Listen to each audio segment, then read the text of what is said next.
advice to work with your fellow designer, developer, project manager, or lack thereof.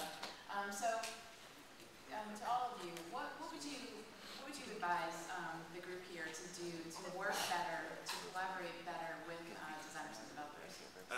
I think for the designers out there, what I would do is I would go and when you're designing a product, I would think ahead of time what you don't have to do in real time. So when a developer comes to you and says that's going to be really hard, say, well, what if we only ran those numbers once an hour? Or what if it only took maybe we could go ahead and wait 10 minutes for this to show up in the system. Start thinking about how your features are going to work asynchronously as you move forward. I would say for everybody, no matter where you are sort of on the scale of tech or creative or whatever, hang out with the people that aren't like you outside the office. I may not have any idea how Ryan gets his inspiration, and I certainly don't know how he does what all the magic does in Photoshop and the flow and everything, but I know he likes watching football. I know I like watching football. And if we hang out and do that, that gives you a commonality on some level. And I can't give you a roadmap for how that translates into being more productive together in a work sense, but I am convinced, internally, emotionally, that it does. So if you haven't hung out with people that aren't like you outside of the office, fix that. I think the next step after what Chris was just saying is to actually try and understand the other person's discipline as much as possible.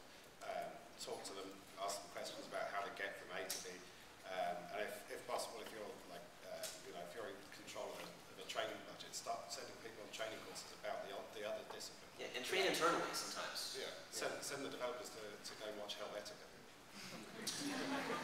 I think the one thing that was said today that scared me was the traitor thing. I think people need to get over that thing that designers and developers are fighting against each other because it impacts the atmosphere in the studio, it impacts the product, it impacts everything. So I think what Chris was saying about spending time together outside of the workspace, I think is key.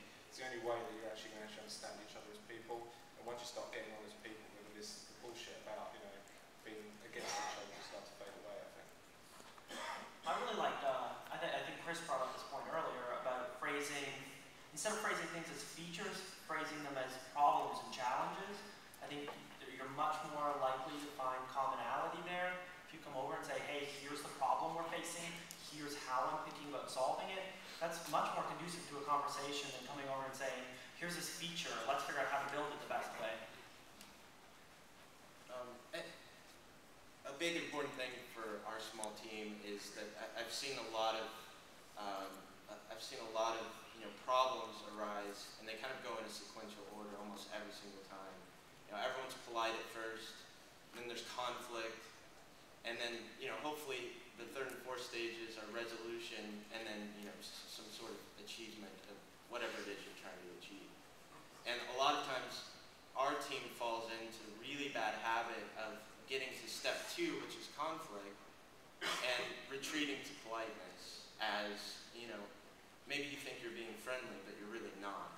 The worst thing that you can do in that situation is not, get through the conflict that you need to get through. So a big thing that, we're trying to learn as a team is conflict is a good thing. It may suck for a while, and you may yell at each other, and I might be an asshole in the long run, but we're all working together to do the same thing. It's more friendly to get past the conflict however you can, so that you can talk about Battlestar and not be rude. So we wanted to say that up on the screen here are all of our, where you can find us on Twitter. And I know that we didn't get to all the questions, but it seems like there are a lot of similar themes throughout all the questions and through all the colors, even though the developers are